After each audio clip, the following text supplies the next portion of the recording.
Okay, so thank you very much for asking me to present my research today. I'll just get my presentation on the screen first of all, and then I'll just start. So hopefully you can all see that. So yeah, so my research centres on the contribution of Scottish women etchers to the Etching Revival and Boom period. So as you can see on my screen, that's about 1880 to about 1930-ish. And for those of you who are unfamiliar with this movement, it was led by artists such as Whistler and Seymour Hayden, who wanted to elevate the status of etching to an artwork that was seen as handcrafted by the artist and away from the associations of amateurism and reproductive commercial art that it became associated with in the decades before. But today's talk is especially relevant to the Hunterian because it's got one of the most distinguished print collections in Scotland, with 40,000 works from the 15th century to the present. But today we're just talking about a really small section of that collection. But why Scottish women etchers, you might ask? Well, when you walk into an art gallery or a museum, you'll probably have noticed there's been an increase in the number of artworks by women artists on display. But these tend to be in the form of paintings or sculpture. But what about the prints? What about them? And what about the print on my slide by the Scottish woman etcher Susan Fletcher Crawford? My previous role as a cataloguer and a valuer of Scottish pictures in an auction house before my PhD is what really inspired me to find out more about the stories behind the more obscure artists that were brought to us for valuation, and particularly Scottish women etchers who were harder to come by and whose work was considered of low value compared to their more collectible male counterparts such as James MacLeod and D.Y. Cameron. But as you can see from the next slide, this features me looking extremely excited to be in front of a real-life Katherine Cameron etching, not just on the screen in real life. And this is currently on display in the Hunterian Art Gallery right now as part of their rotations display, so do go and see that if you can. We can thankfully see at the Hunterian that more is being done to shine a light on such artists and their works. But as it stands, printmaking tends to be a footnote in books about Scottish art history, and even most feminist art scholars have focused on women artists working in higher genres such as painting or sculpture. But as I say, I hope my research can change that. And on that note, what I've decided to do today is to highlight some of the Scottish women etchers that feature in the Hunterian's print collection. And at the end, I'm going to give you a rundown of some of the challenges that I faced as a researcher of such objects. So the first woman etcher, you're probably a bit more familiar with her. So Katherine Cameron, she studied at the Glasgow School of Art between 1889 and 1893. And she was associated with Charles Marie Mackintosh, Margaret and Frances MacDonald, Jessie King, so the Immortals. And as you can see, she did aesthetically deviate from the more stylized works that we see from the Spook School. But she formed her own artistic language based on a more naturalistic approach, but she always had it tinged with the Glasgow School brand of Celtic romance and mysticism. And she had a successful illustrating career and also established an extensive exhibiting record, which predominantly consisted of watercolours and still lifes. But from 1908, she pursued etching. She carried her love of flowers onto the copper plates, and she infused them with themes of fantasy and imagination. Her distinctive style is seen in her use of fairies and cherubs, bees and butterflies, who are seen frequently fluttering, dancing around various wildflowers such as roses, violets, and dandelions. And it's this fusion of fantasy, legend, and botany that demonstrates Catherine's sympathies for the Celtic revival movement, as well as her affinity for Scottish folklore. References to Celtic legend and history are apparent in her early works in watercolour, which was often commented on by reviewers in journals. And these references have continued in her printed work. Cameron depicted a number of Scotland's native plants, which you can see here, thistle and blackthorn, and they tend to be associated with the occult. Many of these appear in stories connected with witchcraft and the Sidhe, which further demonstrates not only her knowledge of plant lore, but her affinity with nature and folklore. And she was also acutely aware of the changing atmospheric conditions As she was captivated by the landscapes she found herself in during her holidays in the Highlands with her husband Arthur Kay. She was able to etch as she travelled, capturing the Scottish landscape and its elements directly from nature. And by experimenting with different ink and paper combinations, Cameron was able to significantly alter the mood of an image from one impression to the next. In Morven, which you can see here just on the left, she used black ink printed onto grey paper, which plunges the landscape into a bleak and bitingly cold Scottish winter. And this is in stark contrast to the image in the middle, which she printed with brown ink on old Italian paper. And this creates a more atmospheric, wintry scene, alluding to likely falling snow on the distant hills. And Cameron's etchings found favour among the print-buying public, and she was supported by prestigious galleries such as the Scottish Gallery in Edinburgh and James Connell and Sons in Glasgow and London, where she had several solo exhibitions with over the years. Unfortunately, her landscapes, they never escaped comparisons with her older brother, D.Y. Cameron, but her floral and plant studies would have stood out on the exhibition walls amongst many of the topographical prints by her male contemporaries. And the second etcher I want to highlight is Susan Fletcher Crawford. She was the first teacher of etching at the Glasgow School of Art after it was formally added to the curriculum in 1894. A Glaswegian born, Crawford was a previous student in the GSA, and by the time of her employment, Crawford was taking steps to cement her reputation as a professional etcher. She was a regular exhibitor at the Royal Scottish Academy and the Royal Glasgow Institute of the Fine Arts from 1886, and she was elected an associate member of the Royal Society of Painter Etchers in London in 1893. Her output mainly consisted of topographical prints, especially in Glasgow and Edinburgh and St Andrews, but she also travelled around the Highlands and mainland Europe, so she was fairly well travelled. Now, sadly, the Hunterian only have one impression of Crawford's, which is this one here, Montrose, but it really does highlight her strong interest in architectural details, and there's also a touch of Gothic imagery to this piece, which I think is quite suitable for this time of year. But despite the Hunterian only having one print of Crawford's in their collection, Crawford was actually a really prolific woman etcher of the period, and she made over, I would say, 200 impressions throughout her lifetime, which puts her on the same level of output as James McBay and D.Y. Cameron. But she died sadly in 1918 at the age of 54, and it was just on the cusp of the etching boom. So yeah, who knows where she could have gone if she hadn't died so young. But she did make impact in other ways. Now, I've spent many an hour going through records at the GSA archives and collections to show that Cameron really did try to provide her students with a wide knowledge of the printing trade as well as etching itself. She encouraged students to print and prove their own plates, giving them hands-on experience to enable them to continue their artistic practice in a studio setting or even on their own portable presses. She was also keen to foster connections between her students and experienced etchers of the period. Letters between Frances Newbery and Crawford show that she requested a printing demonstration for the students by the printer and etcher David Strand, as well as etching demonstrations from D.Y. Cameron, who himself at the time was one of the foremost etchers of the period. Now, these conversations show that Crawford played a really important role in cultivating a network of printers amongst her students, as well as the GSA itself. And the surviving class lists record that amongst her students include other noted etchers of the etching boom period, such as Tom Maxwell, Robert Eady, Wilfred Appleby, and Henry Stuart Brown. And if you frequent auction picture sales, often you'll familiarise yourself with these names very, very quickly.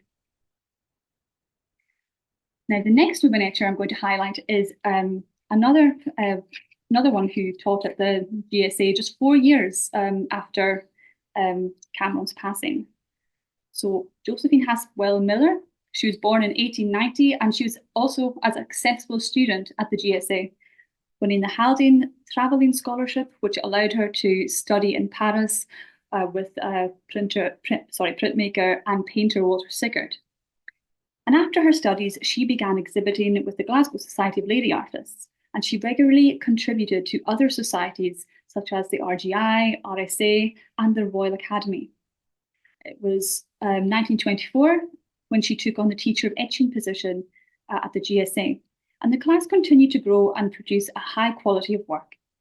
The etcher and the landscape painter James Mackintosh Patrick was one of her students, and he has since been recognised as one of Scotland's most foremost landscape painters and etchers of the 20th century, which is a testament to Miller's abilities as a teacher and an artist. And the pieces here by Miller show a strong Japanese influence with the flatness of the composition, the positioning of the horizon, and also the negative space within the pieces. And Miller's work was very well received in international art journals, particularly The Studio, who in 1929 described that she had produced some distinctly personal prints, some of which may be seen in the studio at a future date. Despite this, Miller was said to be fiercely critical of her own work, even going as far to destroying pieces that she felt were not up to a high enough standard. So unfortunately, it means very few pieces have survived, especially etchings. But fortunately, the Hunterian Art Gallery and the archives at the GSA, they are the only known public collections in the UK which hold a selection of her etchings. And they don't come to auction very often, so it's lucky that we do have them here in Glasgow. This piece by Miller here that you can see on your screen is actually one of my favourite pieces by a Scottish woman etcher. I just think it's absolutely captivating. This piece is just catalogued as a mountain landscape. But in the GSA catalogue, it's actually got a date of 1927. And also it's titled as Loch Lomond. So, I mean, I'm not sure exactly of the location, but if there's any hill walking enthusiasts who are more best placed to ascribe a more precise location, please do let me know. Now, I'm going to touch on a couple of more lesser known women etchers, which are represented in the Hunterian's print collection. So firstly, we have Eleanor Allen Moore, who studied drawing and painting at GSA, and she also belonged to the Glasgow Girls. Although she was predominantly a painter, she did actually execute some etchings during her time in Shanghai in the late 1920s. In her scenes, you can see they differ quite a bit to her contemporaries, such as Crawford and Cameron and Miller. And while she sometimes did do architectural scenes, they don't have the same level of detail. They're maybe a bit more painterly, but you can see the way that she's done it. It's a bit more atmospheric. She's covered the buildings in some kind of a haze, and these give her pictures a really dreamlike and ethereal quality. And it's something that Cameron as well became known for, which we saw earlier. But in addition to capturing architectural detail, she also liked to capture everyday life, which you can see by the two on either side of the middle image. And we can see she was quite interested in depicting dress as well, which you can see on the image on the right. Now, Mary Viola Paterson, she's quite interesting.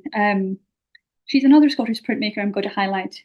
So she studied at various art schools across Britain, including the Slade in London, as well as Glasgow School of Art. And she was skilled in a variety of different media, including oil, pastel, watercolour, and etching, but it was colour wood blocks that she eventually would become known for. However, luckily for me, the Hunterian have in their collection a portfolio of etchings, which were, they show quite a different subject matter, as you'll agree, to the other pieces that we've just been looking at. These were actually etched in 1930s, 1940s, but these specific impressions that are in the Hunterian's collection were actually printed many decades later by our friend in the 1980s, and they were then rearranged into a portfolio. Now, I think these are really, really interesting pieces. As I said, they're completely different to what we've just been looking at, because they really give a glimpse into the artist's active social life and also her interests. And we can see that she had a really strong interest in the theatre and dance, and I think her treatment of the line, it gives the pieces so much movement and life, and it really allows us to see how people were swept up in the change of culture after the First World War in the 1920s and 1930s. But on the other hand, we've also got more sad reminders of what came next, because this piece here, the view of the Blitz reminds us of the terror and uncertainty that was experienced by those living through the Second World War. I don't know exactly where this is meant to be. I think it could be London.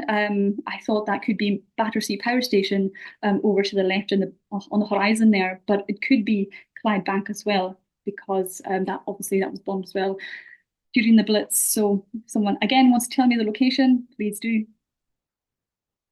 Now, before I sign off, one more slide. I'm going to highlight just a couple of things. Something that my research has really highlighted is the disparity when it comes to cataloguing and digitisation, not only between different media, but also between the genders. In fact, the Hunterian has such a fantastic collection of prints by Scottish women etchers, the majority of this has been catalogued, and this has been extremely handy for me. Because it's really impacted my research, as neither Eleanor Allen Moore or Mary Viola Paterson appear in exhibition reviews or catalogues. And these sources were the first things that I began looking at when starting my initial research and identifying Scottish women printmakers. So the fact that they were catalogued was extremely helpful for me in adding to my list. But unfortunately, there are several leading museums around the country where this is not the case. The British Museum is a key example of where all the works by male artists, such as D.Y. Cameron, have been digitised, but none by their counterparts, and in this case, his sister, Katherine. And you can see the screenshot here, which I'm faced with when you search for Katherine Cameron in the British Museum's online search engine, and 48 items come up, but absolutely none of them are digitised, which for me, as someone who's in Glasgow and can't get down to London, is extremely annoying. And similarly, none of Susan Crawford's work at the British Museum have been digitised either. And this is a problem. It creates significant gaps in the recording of their visual output. And this can make it seem that they're not as prolific as their male counterparts, thus minimising their presence on the art market. And again, it really reinforces the hierarchy of media that continues to favour painting over prints. But making these prints visible online I think will enhance, our understanding of women's contribution to this art, and also really highlight the breadth and subject matter that they worked in, which I think is, really important, and making sure we don't forget about prints. Okay, thank you very much for listening, and that's it. Any questions? Thank you. Thank you, Jenny. That was really great. If anyone's got any questions, do pop them in the chat. I was just going to ask you, Jenny, off the back of what you've just been talking about at the end of this talk, around the difficulties that you faced with researching women artists, and where your research goes next, perhaps in kind of not righting the wrongs of this, but how do we make this better? That's a really good question. So I don't know. I suppose I think one of the big problems that really affects the fact that all of these prints haven't been catalogued is really one of the major things. Unfortunately, it's down to funding and money. So if there's a big funding project, cataloguing project, the money is prints are always going to be last in that project. And I don't know, I feel like if there was more money towards these kind of projects that helped catalogue prints properly and also photograph them, that's certainly one way to make women's printmaking more accessible to a wider audience online, especially for researchers like me who are halfway across the country from these larger collections. So I think that's one way, but again, as I say, one of the biggest barriers is unfortunately money. That's the art, unfortunately, isn't it? Thanks, Jenny. There's a question in the chat from Ava Jane, which says, do you know if Paterson would have made quick sketches on site while the dancing, bombing, or so on were happening? Yeah, she could have done. So I'm not into that. I don't exactly know what she did herself, but she could have either taken, she could have done them she could have brought the plate with her to the copper plate with her to actually do the drawings on site like that, and then just taken it home and then taken it to the studio and had it printed later. Or she could have, as you say, worked from pencil sketches just right there. But I don't know if I feel like with the movement of the lines and just how it looked like it was done quite quickly and maybe in situ. So I think it could have been done right there. But hard to say exactly. Thank you, Jenny. I just wondered, I know we've spoken about 5 artists today, but I wondered kind of like what's the breadth of artists that you're looking at in your research and how many Scottish women etchers feature? Well, so I've managed to identify about 100 Scottish women etchers that were working and making prints in Scotland during this short time period. So there certainly were, quite a lot. Not all of them get a chapter or a long paragraph in my thesis, unfortunately. But the main women etchers that I'm focusing on who aren't in Hunterian, there's also Margaret Sterling Dobson. She's quite a prominent Scottish woman etcher who she ended up moving down to London in about 1912. So it could be that's why she's not so well known in Scotland at the moment. But yeah, I was quite startled with the amount of names that I've managed to turn up, and I'm still finding more to this day. It's exhibition catalogues and exhibition reviews are really, really important documents to find out different names. And yeah, as I say, I'm still finding names all the time. So yeah, there's a lot. There is a lot. That's quite impressive. Just before we finish, I just wanted to share, this isn't a question, but a comment. And Sarah says, I have just completed my master's in gender history and work as visitor experience assistant at the Hunterian. So thank you so much for this overview. I will be able to talk to visitors much more confidently about stuff. Oh, cool. Oh, that's great. Oh, I'm glad. I think that's a really lovely way to end off this Yeah, talk. I think that's the kind great. of impact that you want from this research. So thanks so much, Jenny, for your talk today. It's been really insightful, and thank you everyone for joining us. I hope that you've been inspired. I definitely have. And hopefully see some of you next week at next week's Friday Focus, same time online. Have a lovely weekend, everyone, when it comes to it. And thanks again, Jenny. Thanks so much. Cheers.